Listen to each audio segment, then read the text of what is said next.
어떻게 하면 감사의 매수나 담합이 불가능하도록 만들까?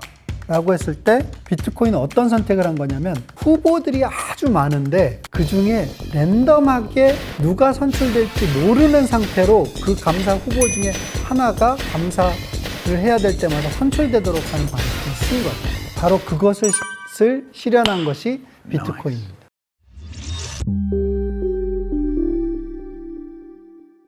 한 문제가 무엇이냐를 이해하는 게 중요하고 비트코인이 해결하려고 한 문제는 법체계에 의존하지 않고 온라인상에서 회계적 불확실성이 없는 회계 시스템을 만들고 그 위에서 전자화폐 서비스를 돌릴 수 있는 것이냐, 국가 법체계에 의존하지 않는 상태에서 그런 사회 시스템을 생각할 수 있다는 게 여러분들 상상이 되시나요? 사실은 저도 비트코인을 보기 전까지는 그게 상상 자체도 되지 않았고 왜 가능해야 되는지에 대해서도 생각해 본 적이 없었는데, 생각해 보면 국가는 역사적 산물이고 인류 사회는 사실 국가라고 하는 체제로 꽉 채워진 시기를 살고 있는 게 불과 몇십 년 안 됐다는 거죠. 그렇기 때문에 인류 역사를 관통할 수 있는 아주 보편화된 질서의 대안 중에 하나는 그런 개인들의 연대에 의해서 어떤 공통의 룰을 누구도 어길 수 없게 작동시킬 수 있는 사회 시스템이 있다면 그걸 기준으로 우리 모두가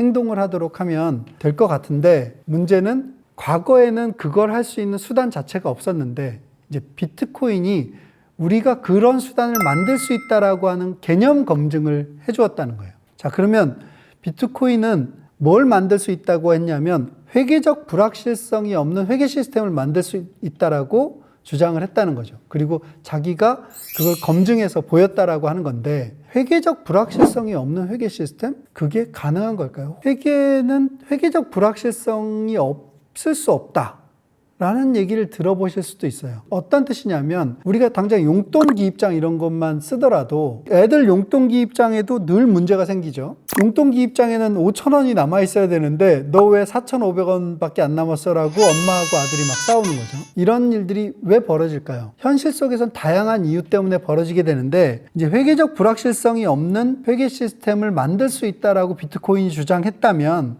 우리는 회계 시스템 자체를 조금 더 깊게 이해하실 필요가 있습니다. 회계 시스템이라고 하는 건 장부를 이용해서 특정한 경제 조직의 경제 활동을 이해관계자들이 파악하고 강제할 수 있도록 하는 시스템이에요. 자, 여기서 중요한 부분은 뭐냐면 회계 시스템하고 장부를 구분하는 일입니다. 자, 장부는 조금 전에 말씀드렸던 용돈기입장 같이 그걸 적어 놓는 곳이에요. 저장소예요. 근데 회계 시스템은 뭐냐? 거기다 적으면 엄마한테 일주일에 한 번씩 검사받고 이렇게 하는 프로세스, 이 전체를 회계 시스템이라고 하는 거죠. 기업 같은 법인에서는 회계 부서에서 출납을 처리하고 뭐 이런 것들 다양하게 재고를 확인하고 하는 과정을 장부에 다 적어 놓으면 1년이 딱 지나고 나면 감사 주기가 도래한다고 하는데, 그 감사 주기가 도래됐을 때 감사들이 들어와서 대상에 대해서 장부들하고 실무라고 맞춰보기도 하고 그런 회계 감사를 하는 프로세스 전체를 합쳐서 회계 시스템이라고 부르는 건데요. 주로 다루고 있는 내용은 뭐냐면 계정 과목들을 다루게 되죠. 뭐 현금이라는 계정 과목, 재고 뭐 이런 다양한 종류의 계정 과목이 있는데, 그런 계정 과목들의 명칭이 있고 그 다음에 다루는 것이 뭐냐면 계정 과목의 상태입니다. 1,000만 원 남았어, 500만 원 남았어. 그걸 이제 계정 과목의 상태라고 제가 부르겠는데, 밸런스라고도 뭐 흔히 얘기하고요. 그 다음에 뭐가 또 중요하냐면 이 회계 시스템에서는 만약에 1,000만 원 남았다가 500만 원 남은 상태로 이게 변경됐다면 이게 도대체 무슨 사건에 의해서 1,000만 원에서 500만 원으로 바뀌었을까? 이 계정 과목의 상태를 변경시키는 바로 그 이벤트, 이 세 가지가 매우 중요한 요소들입니다. 그래서 회계 시스템에서 이 세 가지를 집중적으로 보게 되고요. 이 회계 시스템에서 또 다르게 저장하고 있는 정보 중에 비고 같은 게 있죠. 그걸 이해하는데 그 회계 시스템의 상태나 혹은 변경 이벤트를 이해하는데 도움이 되도록 거기 비고란에다 우리가 적어 놓게 되는데, 그런 것들이 전체적으로 갱신되고 작성되고 이런 과정들이 회계 시스템을 운영하는 과정에서 사용되고요. 이걸 또 검증하는 과정들이 회계 시스템이 작동되는 과정에서 진행되는 일입니다. 자, 그러면 회계 시스템의 목표는 뭘까요? 회계 시스템의 목표는 결국은 장부를 보는 이해관계자들이 장부를 믿을 수 있도록 해주는 겁니다.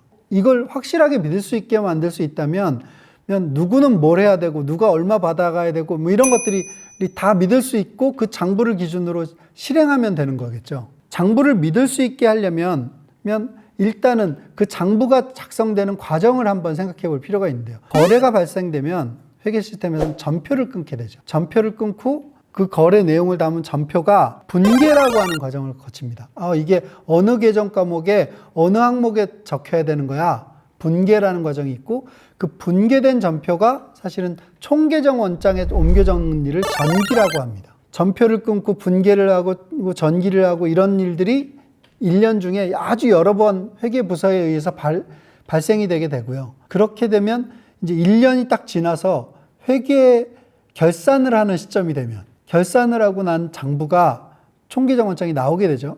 이거를 회계 감사들이 외부에서 들어와서 감사를 하게 되는 것이고요. 회계 감사가 처음에 회계 감사하러 들어오면 뭘 달라고 하냐면 전표를 다 주세요라고 해요. 그 전표를 가져다가 자기들이 직접 분계를 해가지고 총계정 원장을 만들어 보는 겁니다. 회계 감사들이 만든 총계정 원장과 회사 쪽에서 만든 총계정 원장이 다르면 어떻게 될까요? 그때부터 어디서부터 달라졌는지를 하나씩 찾아 나가는 거죠. 잘못 분계가 됐다거나 잘못 전기가 된 부분이 있으면 그걸 수정하고 고치고 이런 과정이 사실은 회계감사의 과정이고 그 과정에서 의도적으로 문제가 있게 작성된 회계장부가 있다면 감사의견 거절 이런 걸 내기도 하고요. 이 과정이 모두 뭘 위한 거라고요? 이 장부를 보는 이해관계자들이 이 장부를 믿을 수 있도록 만들어주는 프로세스라고 생각하시면 됩니다. 그런데 그러면 이제 이 회계 시스템이 정말로 믿을만 하다면 문제가 아닐 텐데 문제는 이 회계 시스템에 의해서 나온 장부를 믿을 수 없게 만드는 회계 시스템 내부적인 문제 요소들이 있습니다. 기본적인 것들 중에는 실수 같은 게 있죠. 이 회계 담당자들이 흔히 실수를 하기도 합니다. 실수를 가장한 조작을 하기도 하고요. 아주 조직적으로 이중장부 조작 같은 걸 하기도 하죠. 사실 감사 단계에 들어서더라도 감사를 매수하기도 해요. 매수해서 포섭하기도 하고 또 감사가 무능해가지고 잘못 감사를 하기도 하고요. 어떤 형태로든 다양한 이유에서 불완전한 감사가 이루어지기 때문에 회계감사가 끝난 장부임에도 불구하고 그 이해 관계자들은 언제나 그 장부를 의심의 눈초리로 쳐다볼 수밖에 없습니다. 이런 것들이 이제 회계 시스템 내부적인 요소들이라고 말씀드린 건데 장부를 믿을 수 없게 만드는 내부적인 요소들이고요. 이 회계 시스템 내부적인 요소 말고도 사실은 외부적으로 회계 시스템을 믿을 수 없게 만드는 요소들이 있습니다. 예를 들면 한국 기업이 예전에 미국 기업하고 계약을 하려고 하면 무엇을 미국 기업이 요구했었냐면 이 계약의 jurisdiction, 즉 관할권을 미국으로 하자라고 하는 요구를 받았었습니다. 그 이유는 뭘까요?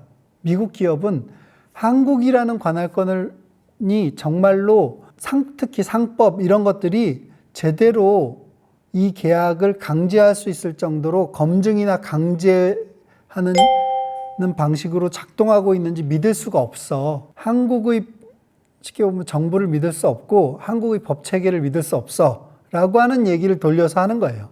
사실은 이거는 똑같이 우리나라가 만약에 저 아프리카에 있는 후진국에 있는 기업과 계약을 해야 된다. 그러면 그 계약의 관할권을 어디로 하자고 요구할까요? 당연히 대한민국 법원으로 하자고 하겠죠.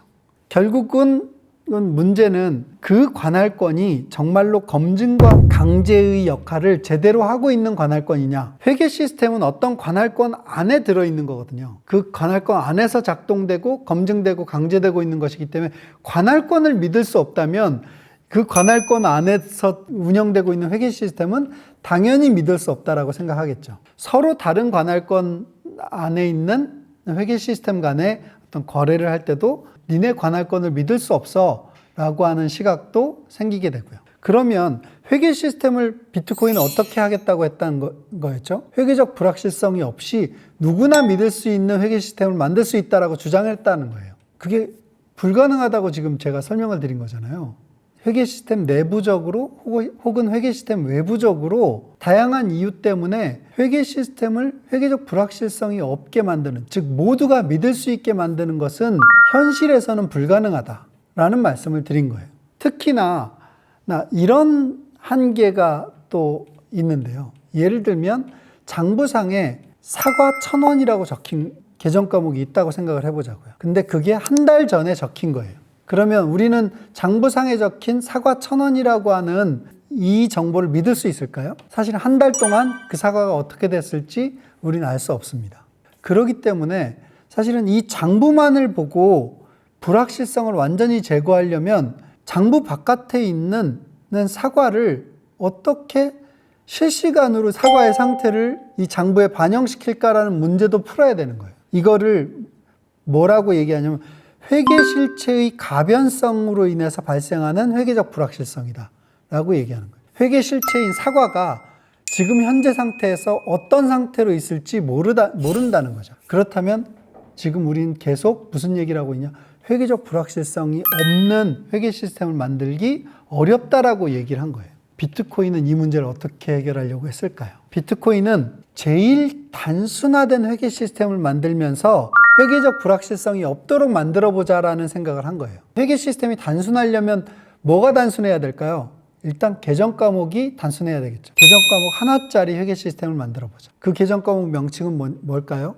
비트코인이라는 현금 계정 하나인 거죠. 그러면 회계 장부를 처음에 거래가 생성될 때 전표를 만들고 분계가 이루어지고 총계정 원장에 옮겨졌고 감사가 이루어지는 이 전체 과정 속에 다 회계 시스템 내부적으로 이 회계 시스템을 믿지 못하게 만드는 요소들이 있다고 말씀을 드렸는데, 그걸 믿을 수 있게 만들려면 어떻게 해야 될까? 계정 과목이 하나인데 거래가 발생했을 때 전표를 거래를 실행하려고 하는 주체가 만드는 것까지는 오케이. 그 다음에 전표를 생성하고 나면 분계를 한다고 했잖아요. 분계까지는 거래를 실행하려고 하는 쪽에서 만드는 것까지 오케이. 이 상태에서 비트코인은 전통적인 회계 시스템하고는 좀 다른 선택을 하게 되는데요. 분계까지 하고 나서 이걸 이 전표를 감사한테 넘겨주자고 생각을 한 거예요. 즉, 전표 단위로 감사를 하면 회계적 불확실성이 없어지지 않을까? 전표 단위로 감사를 하는 게 아니라 전표를 끊고 분계를 하고 장부에 옮겨졌고 출납까지 다 한 상태에서 1년 단위로 그게 돌다가 1년 단위로 와가지고 회계감사들이 그걸 감사를 하게 되면 회계적 불확실성이 발생한다고 말씀드렸어요. 근데 매번 전표가 끊어질 때마다 감사한테 이 전표가 넘어가서 심지어는 출납조차도 감사가 해준다라고 하면 이쪽에 회계부서에서 조작이나 실수가 있더라도 여기서 다 통제가 되겠죠. 그러면 문제는 이런 거죠. 하나의 거래가 실행되기 위해서는 한 번의 감사가 이루어져야 되는 거예요. 현실에서는 1년이 회계감사 주기였는데 이제는 한 번의 거래 실행 그 주기가 한 번의 회계감사 주기가 된 거죠. 이 회계감사 주기가 온라인에서 글로벌하게 발생한 모든 거래에 대해서 이 거래가 한 번 실행되려면 감사까지 이루어져야 돼 라고 하는 문제를 지금 비트코인은 풀려고 했다는 거예요. 자, 그러면 이제 거래가 일어나서 전표가 끊어지고 분계가 돼서 회계감사한테 넘어가서 회계감사가 그 전표가 문제없는 전표인지 검증한 다음에 출납을 대신 실행해 준다면 분명히 회계적 불확실성은 줄어들 텐데 문제가 남는 것들이 있죠. 첫 번째로는 아까 조금 전에도 말씀드렸다시피 사과 1,000원 이랬을 때 회계 실체의 가변성 때문에 생기는 회계적 불확실성은 어떻게 없앨 건데, 두 번째로는 감사가 매수되거나 감사의 담합이 일어나면 어떻게 할 건데 라고 하는 큰 두 개의 문제를 풀어야 됩니다. 어떻게 하면 회계 실체의 가변성이 회계적 불확실성을 만들 수 없도록 만들까?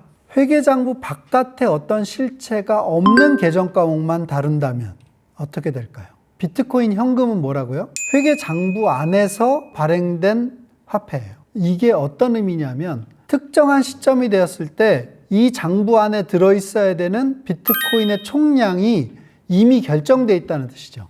몇 번째 블록, 여러분들이 비트코인 블록 얘기를 많이 들었을 건데 몇 번째 블록, 그건 특정 시점을 얘기하는 건데 특정 시점에 딱 그러면 이때 우리는 비트코인이 이 장부 전체의 총 잔액이 얼마여야 되는지 미리 알고 있는 거예요. 누구나. 왜냐하면 그게 다 공식에 의해서 계산될 수 있기 때문에. 그럼 이 전체 총량의 비트코인 개수를 우리가 미리 알고 있다면 장부 바깥에 있는 어떤 것도 대조할 필요가 없이 비트코인 총량을 계산해 보는 것만으로도 분명히 이 회계 계정 과목의 상태를 검증해 볼 수 있는 상황이 되는 거고요. 두 번째로는 어떻게 하면 감사의 매수나 담합이 불가능하도록 만들까? 라고 했을 때 비트코인은 어떤 선택을 한 거냐면 후보들이 아주 많은데 그 중에 랜덤하게 누가 선출될지 모르는 상태로 그 감사 후보 중에 하나가 감사를 해야 될 때마다 선출되도록 하는 방식을 쓴 거예요. 바로 그것을 실현한 것이 비트코인입니다. 비트코인은 그런 설계 목표를 가지고 설계가 돼서 구현할 수 있다면 회계적 불확실성이 없는 온라인상의 회계 시스템을 만들 수 있을 것이다. 다음 시간에는 어떻게 실제로 비트코인이 그것을 달성했는지에 대해서 여러분들에게 설명을 드리도록 하겠습니다.